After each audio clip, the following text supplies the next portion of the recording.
आपको लगता है कि यार मैं इंग्लिश में बात क्यों नहीं कर पाता हूँ, या जब भी मैं इंग्लिश में बात करता हूँ तो लोग मेरा मजाक क्यों उड़ाते हैं। मैं आपको बताऊंगी अब वो 5 टिप्स जो शायद आपकी जिंदगी बदल दे। So never compare your first step to somebody's 10th step. अगर आप कॉलेज गोइंग स्टूडेंट है, स्कूल गोइंग स्टूडेंट है, या एक एडल्ट है जो मेरी वीडियो देख रहा है, आई रियली होप कि मैं आपको इन 5 टिप्स एंड ट्रिक्स से आपकी मदद कर पाई हूँ। Hello everyone, this is Divya Chandwani, your English educator. और आज हम बात करने वाले एक ऐसे टॉपिक के बारे में जिसको लेकर मोस्ट ऑफ द पॉपुलेशन हमारी परेशान रहती है।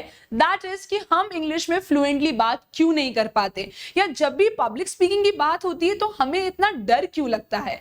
तो अगर आप भी उनमें से हैं तो मैं आपसे प्रॉमिस करती हूं, मैं इस चीज की गारंटी लेती हूं कि अगर आपने इस वीडियो को पूरा देख लिया और जो 5 टिप्स मैं आपको बताने वाली हूं, इसके बाद कभी भी आप जिंदगी में ना ही नर्वस फील करेंगे और ना ही ऐसा होगा कि आप फ्लुएंटली इंग्लिश में बात ना कर पाए।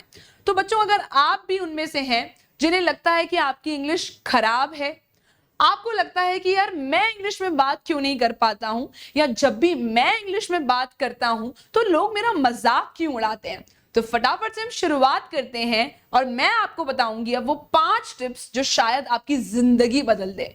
तो पहली जो इंपॉर्टेंट टिप है that don't study it as a subject, क्योंकि इंग्लिश हम सबके स्कूलों में हमें पढ़ाई जा रही है, बचपन से हम सब ने पढ़ी है, तो हम उसे एज अ सब्जेक्ट ट्रीट करते हैं और हम उस प्रोसेस को एंजॉय नहीं करते हैं, हम उसे रटते हैं, चाहे वो हमारी लिटरेचर की स्टोरीज हो या फिर ग्रामर के रूल्स हो। पर अगर आप इंग्लिश को एज अ लैंग्वेज पढ़ना स्टार्ट कर देंगे तो ये आपके लिए बहुत ही इंटरेस्टिंग प्रोसेस हो जाएगा। और आप शुरुआत कर सकते हैं कुछ सिंपल अमेजिंग सी शॉर्ट स्टोरी बुक से, जिससे आपको पढ़ के अच्छा भी लगेगा और आप उस प्रोसेस को एंजॉय करना भी स्टार्ट कर देंगे।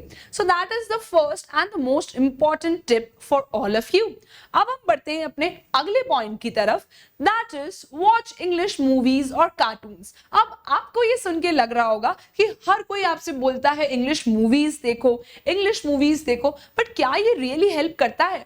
Yes, it will help you. How? तो अगर आपको इंग्लिश मूवीज पसंद है तो आप वो देख सकते हैं, but you are somebody who enjoys cricket.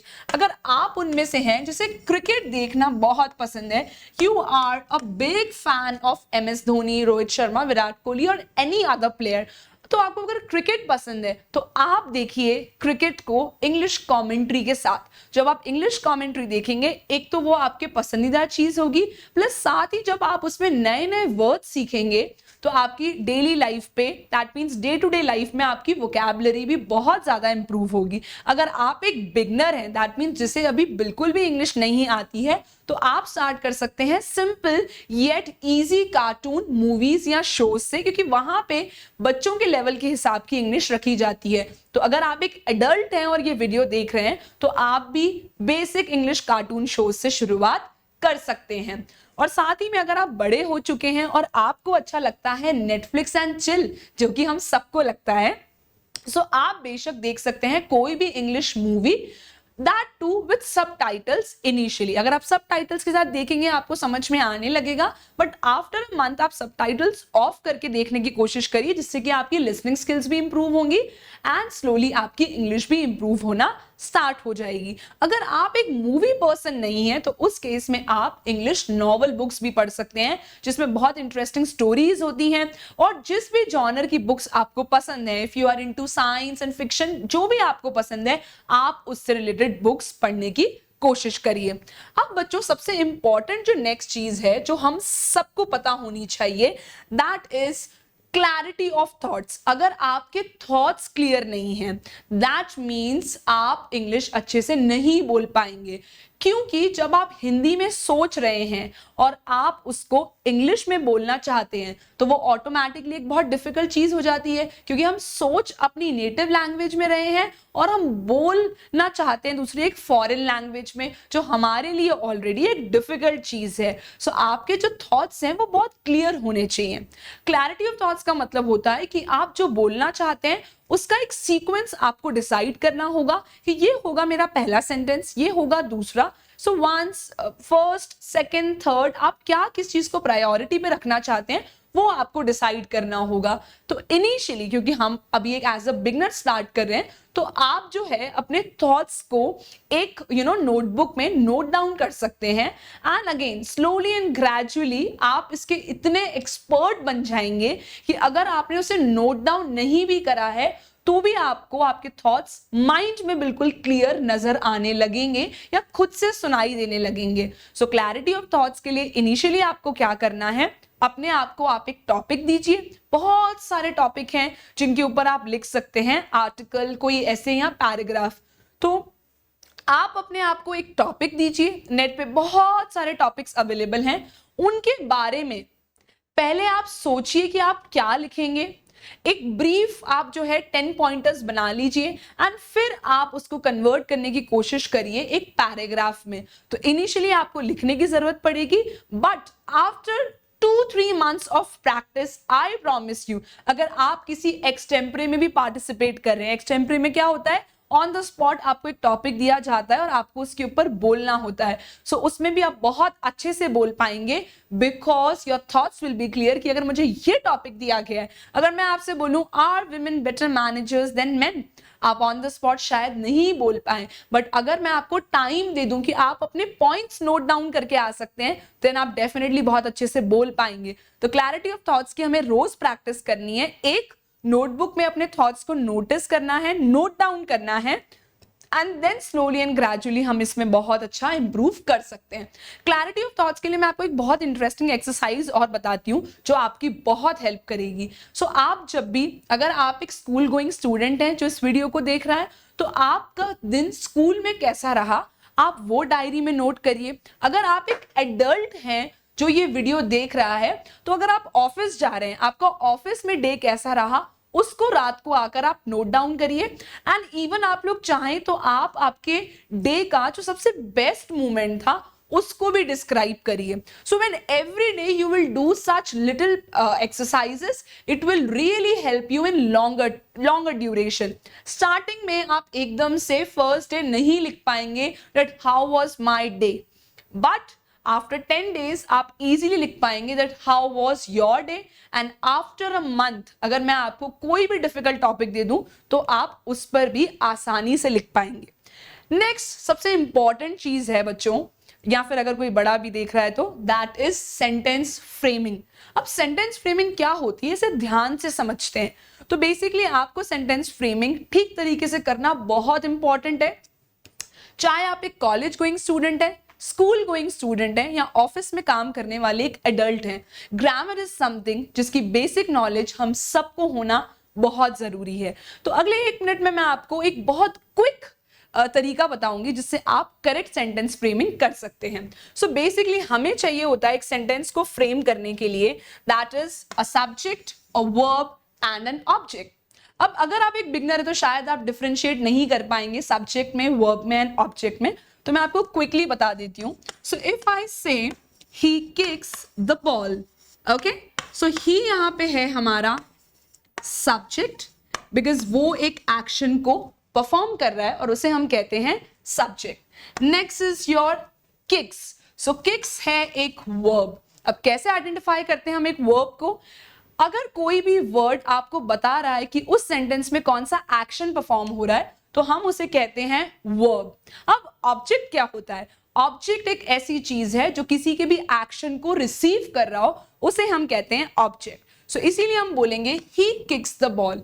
तो अगर आप एक इंग्लिश टीचर नहीं है तो चाहे आपको इनका डिफरेंस ना पता हो तो भी काम चल जाएगा, but at the same time sentence framing आपको पता होना बहुत जरूरी है। तो कुछ 2 बेसिक चीजें आपको ध्यान रखना बहुत जरूरी है। अगर आपका सब्जेक्ट सिंगुलर है तो आपकी जो वर्ब है वो भी कैसी होनी चाहिए, सिंगुलर होनी चाहिए। अगर आप भी डिफरेंशिएट नहीं कर पाते हैं सिंगुलर वर्ब और प्लूरल वर्ब में, तो मैं आपको एक बहुत छोटा सा तरीका बताती हूं। जब भी आपकी वर्ब एंड होगी एस से, वो होगी एक सिंगुलर वर्ब, इसीलिए ही के साथ आता है किक्स, लेकिन दे के साथ आता है kick. So that's why we say they kick the ball. अब आप कंफ्यूज हो रहे होंगे, अगर आप एक बिगनर हैं तो दे के साथ मैंने किक क्यों यूज करा, लेकिन किक के लास्ट में कुछ नहीं आ रहा है, दैट मीन्स वो एक प्लूरल वर्ब है. So that's why we say plural subject takes a plural verb. So I hope even if you are a beginner, sentence framing का जो basic rule है वो आपको clear हो गया होगा. Subject, verb and object, and with singular subject we use singular verb, with plural subject we use plural verb. If it's clear to everyone, you can give me a quick thumbs up. Okay? चलिए अब बढ़ते हैं हम अपने last step की तरफ, that is imitation. अरे ये क्या है दिव्या मैम, आप हमें इमिटेट करने को बोल रही हैं, आप हमें कॉपी करने के लिए बोल रही हैं. हाँ जी, तो आपको किसको कॉपी करना होगा? आप अपने किसी भी इंस्पिरेशन को कॉपी कर सकते हैं. अगर आप उनमें से हैं जिसे मूवी देखना बहुत पसंद है तो आप कॉपी कर सकते हैं किसी भी एक्टर को. दैट मीन्स अगर आपने कोई मूवी देखी और आपका फेवरेट एक्टर उसमें था, या फिर आपको कोई पॉलिटिशियन बहुत पसंद है तो उन्होंने जो अपनी स्पीच में बोला, but yes it should be an English speech and it should be an English movie. आपको हिंदी वालों को अभी इमिटेट नहीं करना है क्योंकि आप इंग्लिश को एज अ लैंग्वेज सीखने की कोशिश कर रहे हैं, राइट? हिंदी तो आपको आती है क्योंकि वो हमारी नेटिव लैंग्वेज है. We all know how to speak in Hindi. मेरी भी हिंदी बहुत फ्लुएंट है, but at the same time मेरी इंग्लिश भी बहुत फ्लुएंट है because I have practised English for so many years. So अब आपको क्या करना है कि अगर कोई आपका फेवरेट एक्टर है या फिर कोई फेवरेट पॉलिटिशियन है, कोई फेवरेट कमेंटेटर है, आपको जो भी पसंद है आप उनको इमिटेट कर सकते हैं. दैट मीन्स आप उनका एक सीन उठा सकते हैं एंड देन आप ट्राई कर सकते हैं कि आप उसको मिरर के सामने बोलें, आप उस सीन को एक्ट करने की कोशिश करें फॉर नेक्स्ट 5 or 10 minutes, जो कि आपके लिए इनिशियली बहुत डिफिकल्ट होगा क्योंकि अगर कोई इंग्लिश में बात कर रहा है तो आपको शायद बहुत आसान लगता होगा कि यार ये कितना अच्छे से बोल सकता है या बोल सकती है, but at the same time उन्होंने इतने सालों तक प्रैक्टिस करी है इसीलिए वो आज स्टेज पे या फिर in front of the camera इतनी कॉन्फिडेंटली बोल पा रहे हैं. So yes, practice makes a man perfect. I believe that practice makes everyone perfect, not just man. So yes, तो आप अपने favorite actor, politician या commentator को act कर सकते हैं, imitate कर सकते हैं in front of the mirror. और मैं आपको एक छोटी सी टेक्निक और बताती हूँ जो आप सबको बहुत हेल्प करने वाली है जब आप एक्ट कर रहे हैं. सो इफ यू वांट आप उसे रिकॉर्ड कर सकते हैं. आजकल तो सोशल मीडिया का जमाना है, राइट? सो आप उसे रिकॉर्ड कर सकते हैं. That will be your video journal. अब वीडियो जर्नल से आपकी क्या हेल्प होने वाली है वो मैं आपको बता देती हूँ एक बार फटाफट से. सो अगर आपकी कोई वीडियो जर्नल है, दैट मीन्स आपने अपने आप को रिकॉर्ड किया, आपने डिफरेंट सीन्स रिकॉर्ड करे 5-10 मिनट्स के, तो वो आपको दो चीजों में बहुत हेल्प करने वाला है. जब आप उस वीडियो को देखेंगे तो आपको समझ में आएगा जो आप फर्स्ट डे बोल रहे हैं उसमें बहुत सारी इंग्लिश में ग्रामेटिकल मिस्टेक्स हो सकती हैं. इवन आपको क्लैरिटी ऑफ थॉट्स भी नहीं होगा, वोकैबुलरी भी नहीं पता होगी. बट जब आप सेकेंड डे देखेंगे उस वीडियो को और सुनेंगे, so you can rectify your mistakes. That means आपने जो भी गलतियां करी हैं फर्स्ट डे, आपको कोशिश करनी है कि आप वो मिस्टेक्स सेकेंड डे ना करें. जो मिस्टेक्स आपने सेकेंड डे करी हैं वो मिस्टेक्स आप थर्ड डे ना करें. So this is how you can rectify your mistakes.